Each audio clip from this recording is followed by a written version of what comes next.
మోకాలు నొప్పులకు knee replacement surgery అవసరమా? ఈ మధ్యకాలంలో మనం ఎక్కువ శాతము నీ రీప్లేస్మెంట్ గురించి వింటూ ఉన్నాం. నీ రీప్లేస్మెంట్ అంటే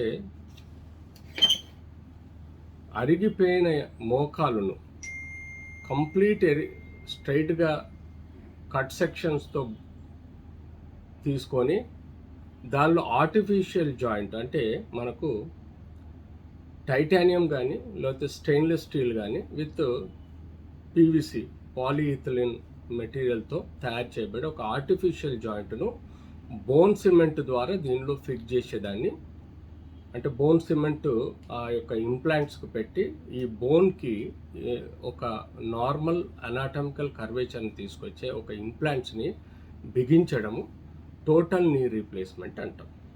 సో యాక్చువల్లీ ఏంటి అసలు why total knee replacement required అంటే, ఆర్థరైటిస్ అంటే కీళ్ళ వాతం ఆర్ కీళ్ళు అరిగిపోవడం.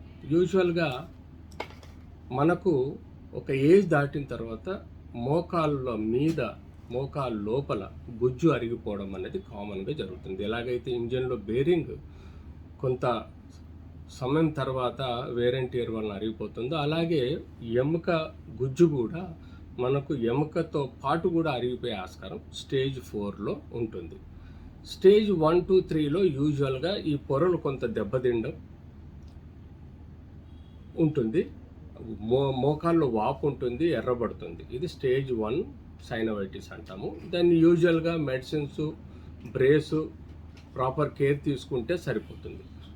అదే స్టేజ్ 2లో ఆ నొప్పి తీవ్రత పెరిగి ఈ పెరగడం అనేది జరుగుతుంది స్టేజ్ 2లో. స్టేజ్ 3లో ఇంకా ఎక్కువగా ఈ యొక్క బోన్స్ ఎక్కువగా అరిగిపోవడం, నొప్పి వాపు రావడం, కొంత మోకాలు వంకరపోవడం జరుగుతుంది. అదే స్టేజ్ 4లో పూర్తిగా కార్టిలేజ్ అరిగిపోవడంతో పాటు ఎముక కూడా అరిగిపోయి వంకర్లు తేలి నడవలేని పొజిషన్, అంటే మోకాలు స్ట్రైట్గా నడవాల్సింది కొంత లోపలికి వంగిపోయి నడవడం జరుగుతుంది. సో ఇలాంటి ఫైనల్ స్టేజ్లో మనం ఇచ్చే మెడిసిన్స్ కానీ, ఫిజియోథెరపీ కానీ, బ్రేసెస్ కానీ, ఇతరత్ర ఇంజెక్షన్స్ అంటే స్టెరాయిడ్ కానీ, పిఆర్పీలు కానీ, లేకపోతే హైడ్రోడెన్సిస్ ఇంజెక్షన్ కానీ ఇవ్వటం వలన మనకు పెయిన్ రికవరీ ఉండదు. So total anatomy of the bone మారిపోతుంది. వాటికి బయోమెకానికల్ ట్రీట్మెంట్ ఇవ్వాలి తప్ప ఆల్టర్నేట్ థెరపీ ఇవ్వటం వలన